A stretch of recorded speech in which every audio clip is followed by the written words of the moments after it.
Salut à tous, j'espère que vous allez bien. Comme vous le voyez en tenue pour préparer la CHAN, la compétition d'Afrique des nations rassemblant des joueurs du Cameroun en préparation de la CAN qui aura lieu en 2022. Alors dans cette vidéo, après les motos et Yabassi, on se retrouve de nouveau dans la cacaoyère pour un complément d'informations sur la performance du cacaoyer et quelques maladies qu'il peut subir. J'espère que ça vous plaira et bonne vidéo. Celles-là de Cabos, elles sont noires ou presque noires. Elles sont destinées à être rouges. Ouais. C'est parce qu'elles sont pas mûres encore. Elles sont pas mûres. Regardez celles qui sont mûres derrière. Qui sont presque mûres derrière. Oui, en effet, elles sont presque oranges. Ça va bien, mais elles vont jaunir. Ouais. Elles vont oranger. Et les feuilles qui jaunissent, c'est à cause du manque d'eau. C'est à cause de quoi? Là, N'importe où, ouais, là par exemple. C'est la maladie. Est-ce que ouais, ces feuilles, elles sont encore. les maladies que subit le cacaoyer sont, j'imagine, différentes de celles que subit le bananier? Quelles sont-elles? Oui, en termes de maladie, à ma connaissance, ce que je peux dire, c'est plutôt les attaques d'insectes, quoi. D'accord. Oui, nous avons des attaques d'insectes qui agissent beaucoup plus sur les cabosses. D'accord. Les capsides, là. D'accord. Les capsides. Oui, les capsides. Et de quoi s'agit-il? C'est des insectes qui piquent les cabosses. Dès qu'elles piquent les cabosses, Ça pourrit? pas de pourriture, vous n'aurez pas de bonnes graines D'accord. à l'intérieur. C'est une maladie. C'est une maladie.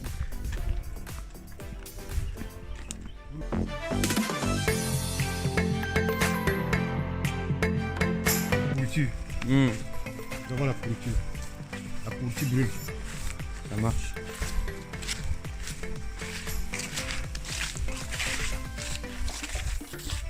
Et en termes de rendement, est-ce que le cacaoyer d'ici, quand il est planté, on sait à peu près que dans 3 à 5 ans, on va avoir tant de cabosses, à peu près tant de fèves par cacaoyer, ou c'est aléatoire, c'est les aléas de la météo, les aléas des insectes dont tu viens de me parler, et des maladies, ou est-ce que c'est à peu près plutôt lissé sur un hectare? Logiquement, une plantation d'une cacaoyère d'un hectare va vous donner en moyenne une tonne. Allez, une tonne et demie à l'hectare. D'accord. Un hectare, c'est 100 mètres sur 100 mètres et le rendement, c'est nombre de tonnes à l'hectare. Super. Si vous avez un hectare, il faudrait que vous ayez entre une tonne et une tonne et demie à l'hectare. D'accord. De cabosses ou de fèves? De fèves. Fèves séchées ou fèves Séchées. avec muselage? Fèves séchées. Séchées déjà. D'accord. Déjà sec. Donc, si vous avez 20 hectares, vous multipliez ce coefficient par 20 pour voir ce que vous devez voir. Ça marche. Mais ceci pas à partir de la 3e ou 5e année. Oui. Plus elle grandit, elle vieillit, elle doit produire plus. D'accord. Et le cacaoyer a une durée de vie de combien de temps? Plus de 30 ans. 30 ans. Il y a des plantations que je connais qui ont plus de 30 ans ici au Cameroun. Et elles produisent toujours plus chaque année? Toujours, elles produisent. D'accord. Et tu sais à peu près une plantation qui est comparativement à une plantation qui a 5 ans ou une qui a 20 ans, elle produit combien de fois plus? On est à 2 tonnes, 2 tonnes 5 ou juste Quand 1 tonne 7? En moyenne, d'une tonne Ouais. à une tonne et demie, Ouais. c'est par rapport à cela. Ah, ah. Vous voyez un peu, non? D'accord. Oui. C'est en prenant en compte le fait qu'il y a des plantations, des hectares qui sont plus âgés que d'autres. Quelles sont les autres activités?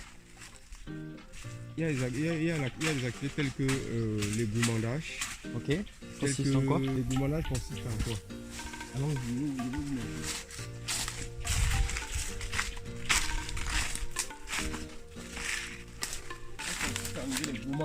C'est un gourmand. D'accord. C'est une nouvelle branche? Une nouvelle branche. Ok.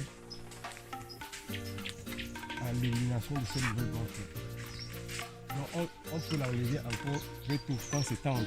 Donc l'égoumantage peut se faire lorsque la branche est jeune et que c'est encore tendre, Vous pouvez les faire ou alors au sécateur quand c'est plus dur. quand c'est plus dur. Et ça permet quoi? Ou qu'est-ce que ça enlève au cacaoyer de laisser cet égouement? C'est un égouement, c'est une nouvelle branche. C'est une nouvelle branche. Ok. Le gourmand. Le gourmand. quand vous l'enlevez, vous voyez que quand elle est jaune là, comme celle-ci, c'est pour permettre au cacaoyer d'avoir toute sa substance nutritive. D'accord.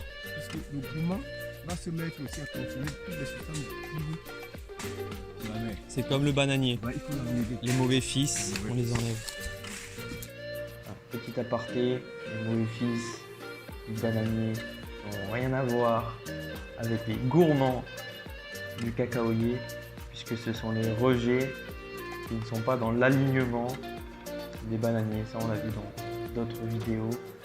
Toutes les plantations, toutes les parcelles de bananiers sont en ligne, et lorsqu'un bananier voit grandir un fils, donc un nouveau bananier, un nouveau type de pied, il faut qu'il soit dans l'alignement pour que les bananiers se déplacent ensemble. Parenthèse refermée. Pour que le cacaoyer puisse bénéficier de toute sa substance nutritive. D'accord.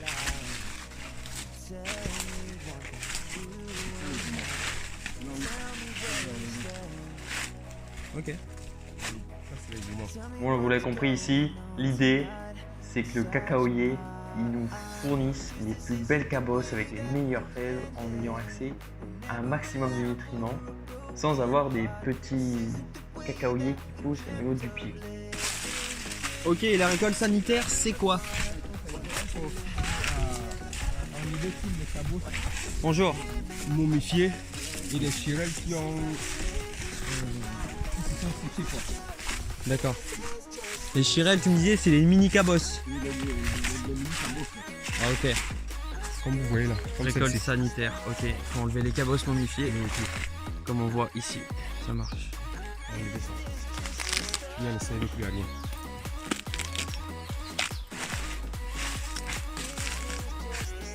C'est terminé pour cette semaine, j'espère que cette nouvelle perspective dans la cacaoyère vous aura plu. On a beaucoup appris. On va passer maintenant au chocolat. C'est ce qui vous intéresse, j'espère. À bientôt dans le JDE.